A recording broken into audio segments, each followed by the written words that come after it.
Welcome to Hustle Meets Harmony, where we juggle business, family, and everything in between. I'm Raina. And I'm Taryn, two working moms chasing dreams, helping families, and keeping life in balance. Join us for real stories, honest insights, and plenty of laughs as we figure it all out together.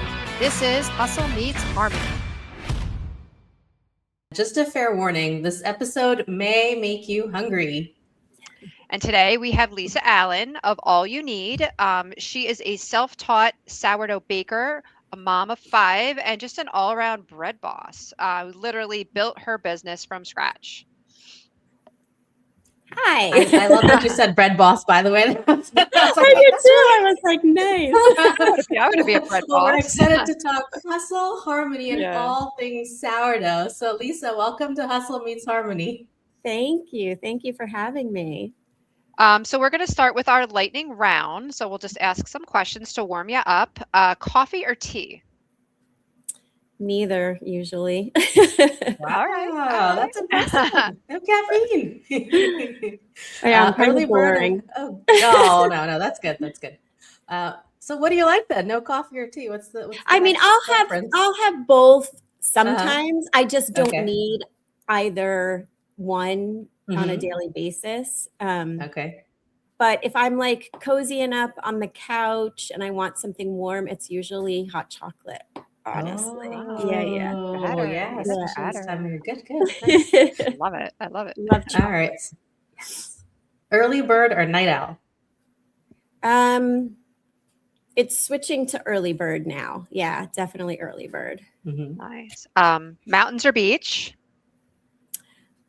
I like both, but I'm actually also leaning more toward mountains in my older years. I used to be a beach person 100%, but I'll take both. All right. That's All fair right. enough. All right. Book or podcast? Gosh, you guys, I'm both on all of these. I lately podcast, like I mean the last couple years, I just really love a podcast, and I have a whole lineup that's what I listen to when I'm doing my bread and what my work days. It's just easier, even though there's books on Audible. I prefer the sort of short, concise, conversational interview type situation. Nice. Well, hopefully you'll be tuning into our podcast. Yeah, So. definitely. I'm excited. And then our favorite one. What is your favorite way to unwind after a busy week? I'm a couch movie, dogs piled on me, just chilling out, and I can go reality TV or sort of rom-com movies. Nice. I love it. I like So it. night in. Sounds good. Yeah, night in. Nice.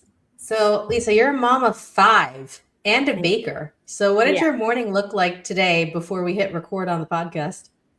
So today is actually a go through inventory, look at my orders for when I bake on Thursday, and then then I make my list, I stock everything, and then I use Mondays to meal prep for the whole week for my family because the rest of the week is just busy with bakery stuff. So I try to just have a lot of food that they can just heat up when they want.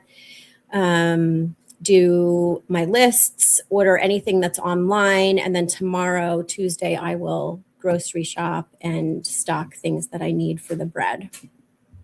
Wow. You sound very organized. That's amazing.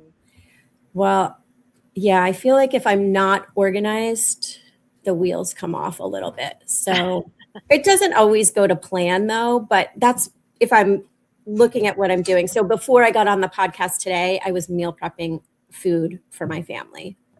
Yeah. And then when I get off, I will make my grocery list, print out my orders, take inventory of things that aren't at the grocery store, order from my miller if I'm getting low on like my whole wheat flour and things like that. Nice. Okay. So you did mention that you're secretly introverted. So how does that show up in your business life? Yeah. It's hard. It's a funny thing because I've always, I think, been known as and described as extroverted because I am outgoing and being with friends and family does fill my social battery in my cup. Like I love people. But I'm also, like I said, I'm also very good with just like chilling by myself. And I'm realizing as I get a little older, my kids are all older, and we're just sort of morphing into this quieter rhythm, an empty nest. And I don't hate it. Like I'm really liking it. And some things, like big social gatherings or, where there's a lot of social output, it can leave me feeling tired and burnt out. So I feel like I'm a newly discovered introvert, and maybe I've been introverted all the time, but have this extrovert component that is forward facing, if that makes any sense. Yeah, absolutely. I mean, I Yeah. feel like a lot of us are like that. Like I feel like during the day I give so much of myself and I'm talking on the phone and I'm on all day that I go home and sometimes I'm like, I don't need to talk to anybody. Like I Yeah. really just need some Yeah. decompression. Quiet time to decompress. Yeah. Absolutely. Absolutely. And I guess it depends too what you're giving to. So like when in the business, when I've got customers showing up, like I love that because I feel like I'm handing them something that's going to feed their family, that's dense with nutrition compared to what they're buying at the grocery store. And it's local, I can't ship my bread. So it's all local. So I'm meeting my neighbors, and I just feel like with All You Need specifically for myself, it's really just built this lovely community of people that are right here, and I've just gotten to know so many people. And so I like that. But if you take me out to like a Christmas party, I'm just like, ugh. So much talking. I know. Yeah. I'm not I don't know what the difference is. I'd have to think about that a little further, but maybe it's just when you're passionate about something and you're sharing that and you're connecting with people in a way that truly matters to yourself, it gives you energy and all of that stuff. And when you're not someone who just wants to shoot the breeze and talk small talk about nothing, like it's nice, but it's not fulfilling in any way. Right. Yeah. Yeah. Makes I sense. get it. That makes sense. So take us back to the beginning. How did you start All You Need? Okay, so I started in 2019, and it started because my son, who is my second oldest, for Christmas wanted to learn how to bake bread. And he was living in Annapolis, Maryland at the time. And I started gathering some starter things, and I found this great book where it was beginner bread baking, and it sort of started with yeasted breads, very simple bread, and then at the end you were at a pretty intermediate sourdough. And the way the book was set up was just great because it taught me how to experience the dough, what it's supposed to feel like, and then you add this whole other animal, which is sourdough. So it started with my son wanting that, me gathering his gift and thinking, I actually want to do this with him, and we can FaceTime and kind of work through the book together. And he made a couple, and then he fell off, and I just fell in love with it. It just felt,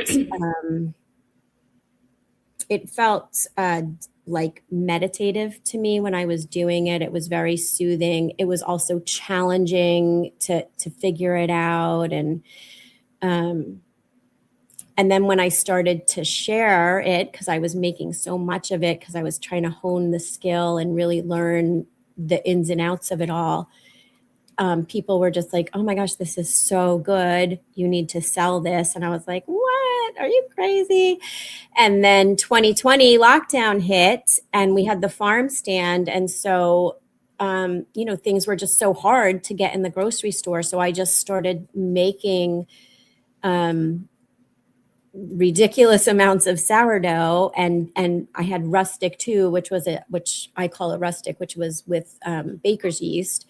And I just started putting it on my husband's farm stand, and then it just grew from there. Then I went for New Jersey's cottage license and came up with a business name. And I had my first child when I was 20. I didn't go to college. So I have self-taught myself every aspect of this business. Like I know nothing about business or running a business. So it's been very challenging for me, for sure.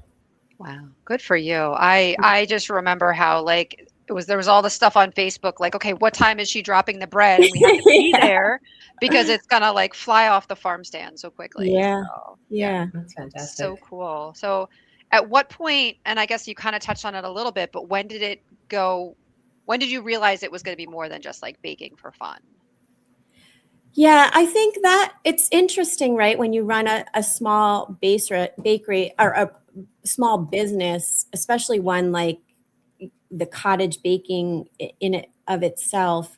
I think I've along the way over the last 6 years or coming up on 6 years, I've had several crossroads where I'm like, am I doing this?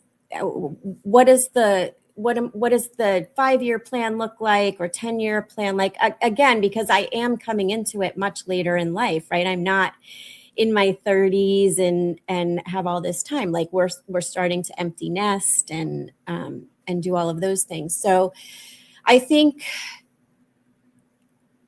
one in particular was I was baking so much bread that I started to have physical, like I had to have a procedure on my hand because I damaged ligaments in my hand. I was going to the chiropractor like 5 times a week because I was just a disaster. And so I was at this place business-wise where I had to make some large investment purchases. And they were large for us. And I really had to consider if those investments were worth, like what was I doing with the business and those sorts of things. So that was when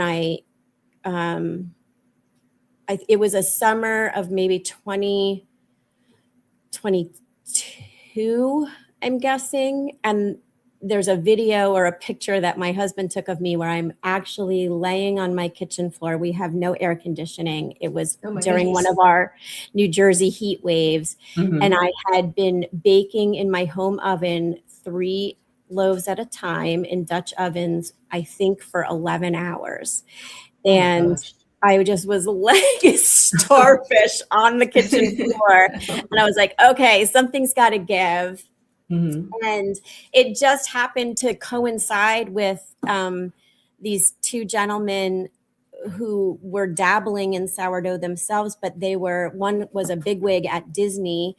And I don't know what the other gentleman did, but they built for the first time ever a commercial bread oven. Well, not commercial, I guess, but it was for the cottage baker, and it was all made in the United States. Which before that, the only place you could get a bread oven was from like the UK, and they were breaking all the time and they didn't make sense. But it was a big price tag. So I don't know. I guess I have to credit my husband because he was just like, you just have to do it. Like I can tend to hem and haw. That's maybe some of my naivety in business. Like I don't want to put out big money. Mm-hmm. Bread doesn't have a big profit margin. So it felt like a real risk to me, but we did it. And then, and then I grew a lot. I was taking on a lot. Like I was doing markets and the stand and porch pickups and every holiday. And I was getting extremely burnt out. So there's been several times in my business where I've had to really look and evaluate and tweak and find a balance so that like the business is great and it helps us with our income and I get to build this community around it. But also I have 5 kids and I have a granddaughter and I don't want to kill myself at this stage in life. So where do I find the balance? Yeah. That's awesome. I know a little bit about what you're doing from what I see on Instagram and everything, but I Yeah. don't see like all the behind the scenes stuff. So I remember when you got your bread oven though, I was really You excited do? to see all the bread. Like, I mean, just on Instagram, but just seeing Yeah. all those little Yeah. posts, you know? It was a big day for Yeah, sure. Big sure. day for sure. Yeah. So things I cut out, like the markets are a lot of work. Cottage bakers that are doing a market every week, it's a lot of work. It's a lot of work, and it's got some big risk, because if you have a snowstorm, or you're doing a perishable item, it really can be stressful, because you're just constantly anticipating who's going to show up, how much do I need, I don't want to bring anything home with me. So I cut out the 2 markets that I was doing, because it Okay. just was a lot. It was too much work for me. Mhm. Do you have any help, or is it just you? Just me. Just you. Just me. Thought you'd enlist your 5 kids to help you out. Yeah. I know. My granddaughter knows the business pretty well, because they lived with us for a while. So she learned at 4, and she's now 10. So I always say to her, I'm leaving this business to you. Okay. That's good. Sweet. And how big is this oven? Does it fit in your kitchen, or do you have a separate space where it's installed? No, I have no separate space. So the All You Need Cottage Bakery is in my kitchen. It's in my kitchen. It's 400 pounds. Oh my gosh. It's 3 tiers. It's not huge. I mean, it's maybe like, I don't know what it is. It's maybe it's 2 feet wide and 4 feet high. And it's very well insulated, and it's on stone. So there's 3 stones, 3 levels. I can adjust each deck off of the main, whatever they have it set at, I can do by percentages. So if my top deck is running really hot, I can bring that down a percentage and so I can tweak each individual deck, which is really nice. And it has a water reservoir on top, which I just pour water into, and there's a button that releases the steam. So it's it makes life so much easier. It increased my output, I think by like 150%, because I went from being able to make 3 loaves to 12 to 15 loaves in half the time. So I doubled. That's it really made a huge difference in my bakery. Wow. That's awesome. So what were you most afraid of when you started selling your bread? Oh my gosh, everything. Afraid people wouldn't like it. Afraid pricing was a huge challenge for me, like trying to figure out. My son had said to me, because he's a business major, he said, you have to price it so that when you wake up in the morning and open your eyes and you know what you have to bake and you know what you're going to make monetarily, that you don't sigh in dread, but you sigh more of like, okay, we're gonna do this. And I would say that was very challenging for me, because my family, we're very middle class. We have 5 children. It's hard, so, and I want people to eat better and locally. So I'm a little bit of a bleeding heart, where I just want to give it to you and say, give me what you think it's worth, or something like that. But so anyway, that has been very challenging for me personally, is pricing my items. And my sourdough has not gone up since I started in 2019, and my costs have gone up exponentially.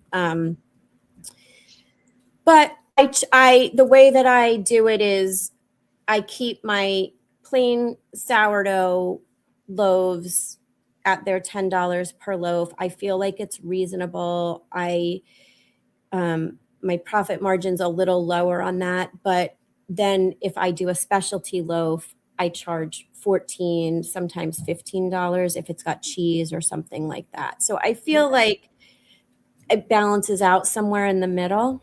Mhm. Okay. But yeah, I would say pricing was a big challenge for me, and also just customer feedback. You know, I don't want to give something to somebody they feel is subpar. Mhm. Yeah, one funny story is I had baked and I put it on social media, and I have now since learned it was a troll, but it was somebody saying like, "Oh, that's burnt." And I was horrified. I think I lost like No. 3 nights sleep over it. And it wasn't burnt, but Mhm. and it just I fed the algorithm of the Mhm. troll, and Yeah. I was commenting back and forth until I realized like, "Oh, okay, this is not a real person." But Mhm. that in that instant when that happened, I was so deflated by it. So, one thing this business has taught me is to grow a little bit of a thicker skin Right. with some of that stuff, to feel good about the product that I'm putting out. I stand behind it. If something comes out not to my standards, I always discount those things for those people that have placed that order. Right. But so I feel like I've had to grow in confidence in that, like knowing the quality that I'm putting out and being able to stand behind that. Yeah. And luckily I haven't had, I mean, that troll might be my only complaint in 6 years. Knock on all things Wow, wood. that's really good. That's really good. Yeah. Now you talked about how it's very physically demanding on you. So how do you take care of your body and yourself to make sure that you're still able to continue to do this? Yeah. So one was taking out markets, right? So one was like when I was feeling so exhausted and I was actually being injured, with just injuries from repetitive use of, hand kneading bread and shaping bread and lifting heavy things, that, and then also being exhausted by the craft of it all, and then getting injuries from being overtired, like burning myself because I'm not quite paying attention, or things like that. So the two things I did for self-care was cutting out the market, because it was just tipping the scale for me. It was really putting things over the edge for me. So I had to cut out the market, which was also hard for me to do. And then physically, I have a pretty strict routine now where Mondays I strength train, Tuesdays I do Pilates, Wednesday I strength train, Thursday I do yoga, Friday I do like a Pilates class. And I try to get in a short walk in the afternoon most days if I'm able. And then also just feeding my introverted self, which is sometimes I just need to binge really crappy TV, reality TV for an afternoon. And Mhm.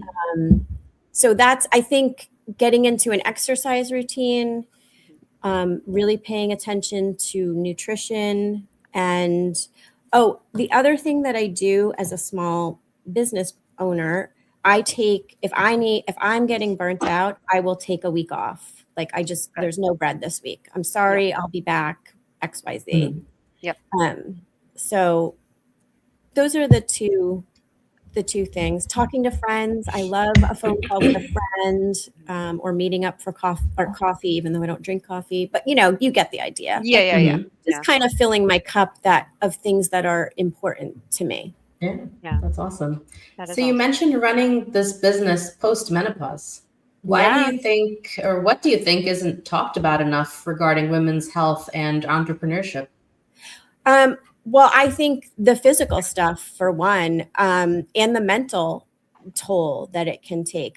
We're just, it's not like we're washed up and useless, but there are some really tangible things that women post menopause really need to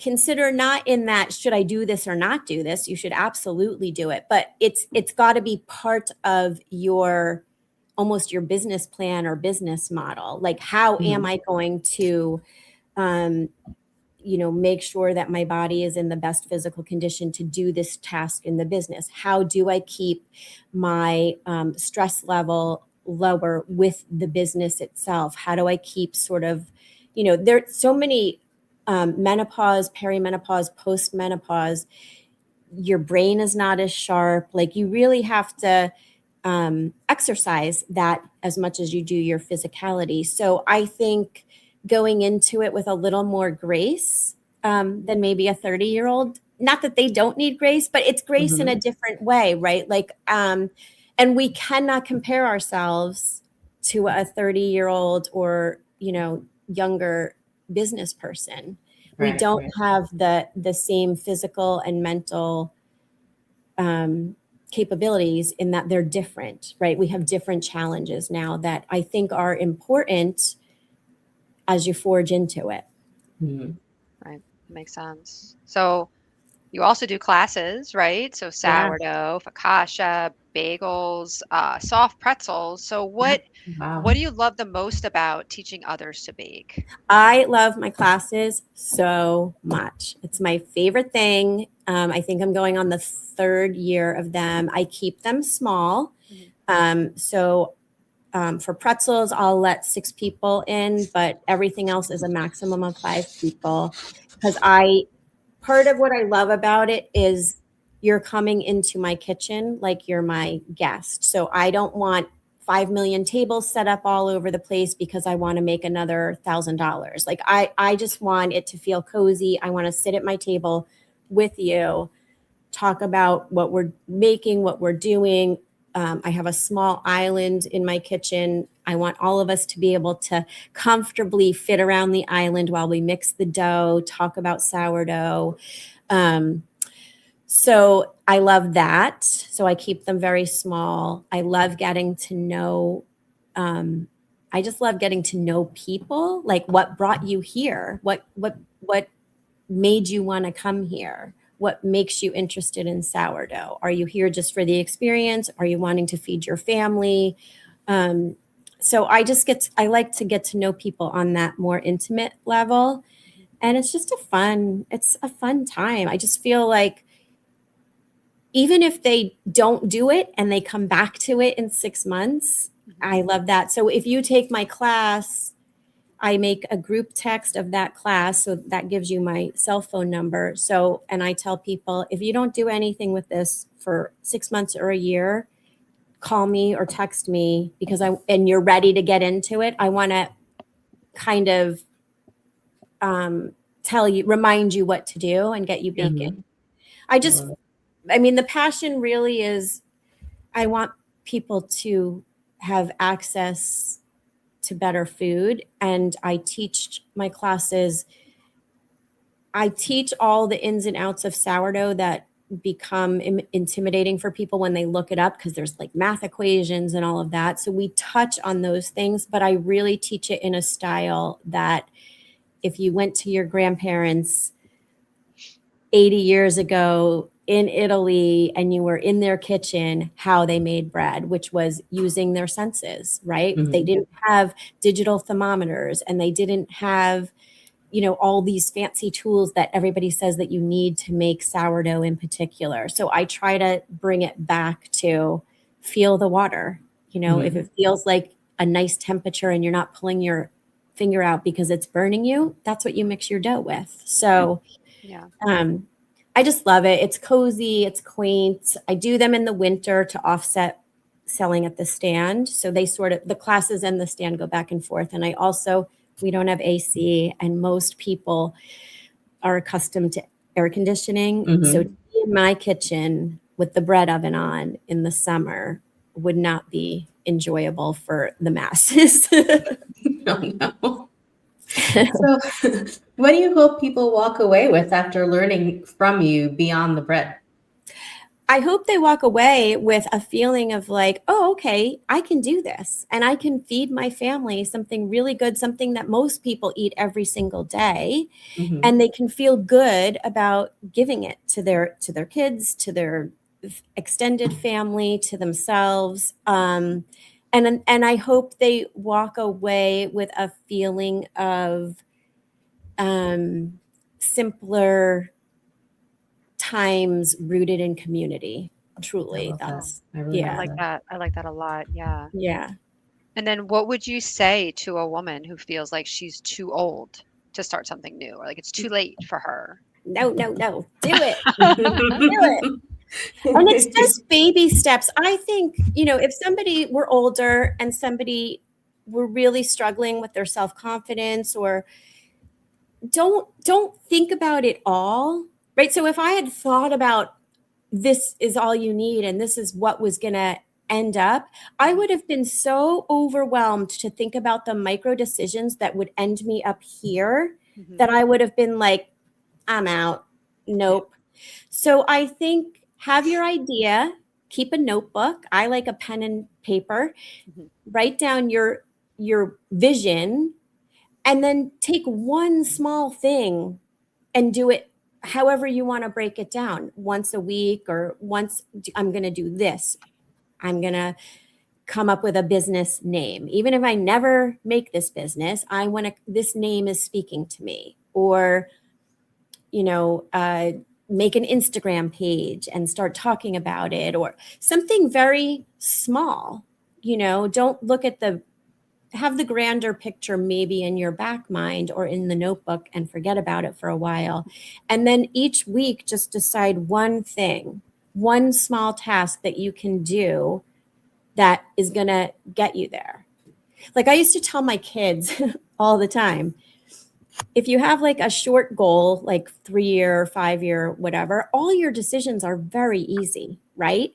Does this decision get me closer to that 5-year goal? If it doesn't, then what are we doing? Yeah. Yeah, absolutely. Absolutely. And now our signature question: what does hustle meets harmony mean to you?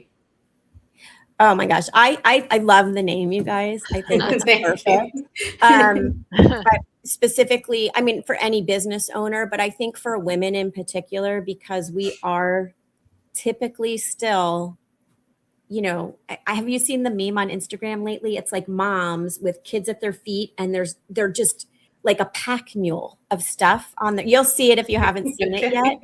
And but that's what we're hustling. Everything we do is hustling. When it's our business, and when we're home with our family, it's 100% our family. And we're the ones thinking about, even if you have a partner that's really in there with you, I feel like we're the ones with the mental load, right? Like, okay, Monday we're doing this, Tuesday we got this. Okay, how am I going to make that work? Can you do this? Can I do this? This is what we have to do.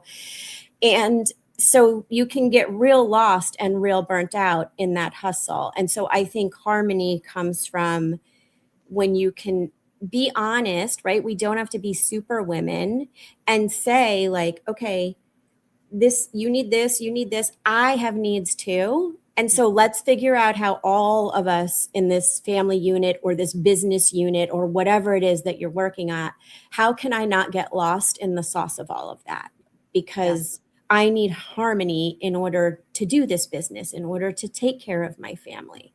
So I think I love it right now. I think there's a real serious female movement in particular of that, specifically of being a hustler, being strong, being capable, doing a million things, but also now like, hold on a minute. Why do I have to feel completely discombobulated and out of sorts all the time? No, I want harmony for your title. I want harmony, balance, all of those things for myself too. Absolutely. Absolutely. Yeah. So, but Lisa, it was such a joy having you on Hustle Meets Harmony this morning. We've just learned so much about sourdough, and we're just so excited to continue to watch your journey. Thank you. You too, ladies. Good luck. This is so fun and awesome. Oh, thank you. Thank you. Again, this is Hustle Meets Harmony, and see you next time. Thanks for tuning in to Hustle Meets Harmony. We hope you found something real, relatable, and maybe even a little inspiring. Don't forget to follow the show and connect with us on social for more conversations. Until next time, keep chasing your dreams and finding your harmony.